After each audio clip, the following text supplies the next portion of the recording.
कल्याण पश्चिम येथील गांधारी परिसरातील लोढा गार्डन इमारतीमधील घटना.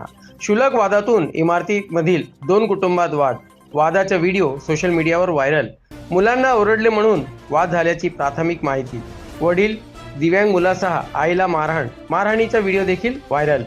खडकपाडा पोलीस ठाण्यात तक्रार दाखल. पोलीस पुढील तपास करीत आहेत.